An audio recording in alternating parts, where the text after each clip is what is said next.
بسم اللہ الرحمن الرحیم۔ السلام علیکم۔ آج کی ویڈیو میں ہم آپ کو خاتون جنت حضرت فاطمہ الزہرا رضی اللہ عنہا کے نکاح کے بارے میں بتائیں گے اور اس نکاح میں آسمان کے فرشتوں اور جنتیوں کی محفل کے بارے میں بتائیں گے۔ اگر آپ ہمارے چینل پر نئے ہیں تو سب سے پہلے ہمارے چینل کو سبسکرائب کر لیں اور ساتھ گھنٹی کے بٹن کو بھی دبا دیں تاکہ ہماری ہر نئی آنے والی ویڈیو سب سے پہلے آپ کو مل سکے۔ تو ناظرین، شیر خدا کی حضرت فاطمہ الزہرا رضی اللہ عنہ سے نکاح کی خواہش کے اظہار پر آقا صلی اللہ علیہ وسلم نے فرمایا، ابو الحسن تجھے بشارت ہو کہ یقیناً حق تعالیٰ نے تیرا اور فاطمہ کا نکاح آسمان میں باندھ دیا ہے۔ تیرے آنے سے پہلے اللہ تعالیٰ نے میرے پاس ایک فرشتہ بھیجا جس کے بہت سے چہرے، بال اور پر تھے۔ نے سلام کیا اور کہا کہ طہارت نسل کی بشارت ہو۔ میں نے سوال کیا کہ بشارت اور طہارت نسل سے کیا مراد ہے؟ اس نے کہا، میں ستائل فرشتہ ہوں، قوام عرش میں سے ایک پر موکل ہوں۔ مجھے خدا تعالیٰ نے آپ تک خوشخبری پہنچانے کی اجازت فرمائی اور یہ جبریل علیہ السلام تشریف لائے ہیں۔ انہوں نے بھی سلام کیا اور جنت کے ریشم سے سفید ریشم کا ایک ٹکڑا اپنے ساتھ لائے جس پر نور سے 2 سطریں لکھی ہوئی تھیں۔ میں نے پوچھا، اے جبرائیل، یہ خط ہے، اس مکتوب کا مضمون کیا ہے؟ جبرائیل علیہ السلام نے کہا، اے محمد صلی اللہ علیہ وسلم، حق تعالیٰ نے آپ کو مخلوقات سے منتخب فرمایا اور آپ کے لیے ایک ساتھی چنا۔ حضرت فاطمہ رضی اللہ عنہا کو اسے دے دیں اور اسے اپنی دامادی کا شرف بخشیں۔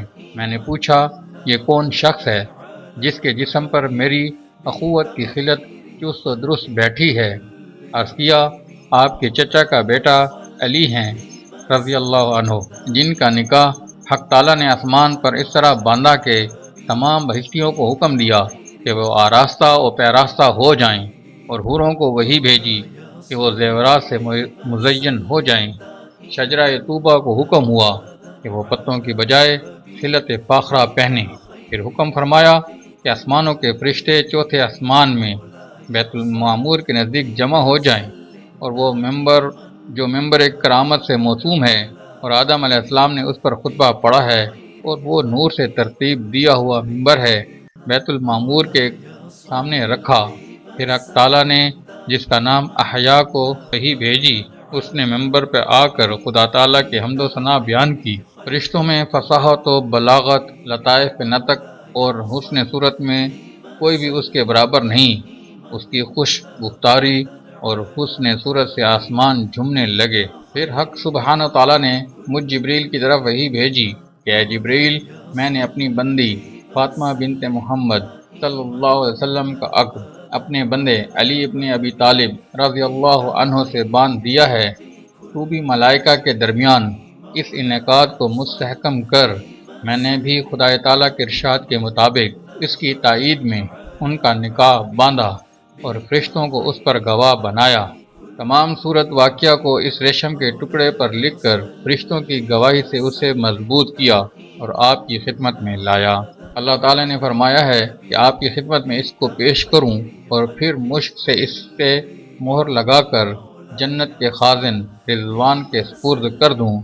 جب یہ عقد مبارک منعقد ہو گیا تو حق تبارک تعالیٰ نے درخت طوبہ کو حکم دیا کہ اپنے زیورات اور لباس فاخرہ کو نچھاور کرے اور فرشتے، حوریں، غلمان و دلدان ان کو لوٹ لے جائیں اور ایک دوسرے کو ہدایہ اور تحائف دیں۔ قیامت تک یہ ہدایہ اور تحائف باقی رہیں گے۔ پھر حق تعالیٰ نے مجھے حکم دیا کہ میں آپ کو اس عقد ازدواج کی خوشخبری سناؤں اور ہدیہ تبریک پیش کروں۔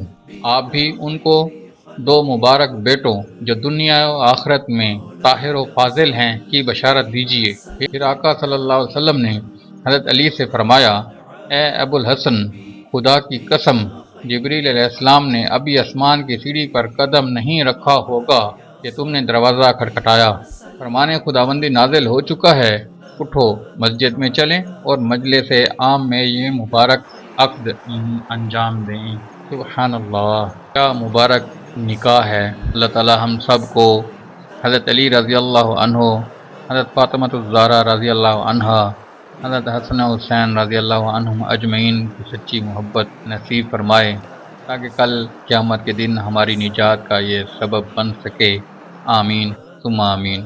شکریہ۔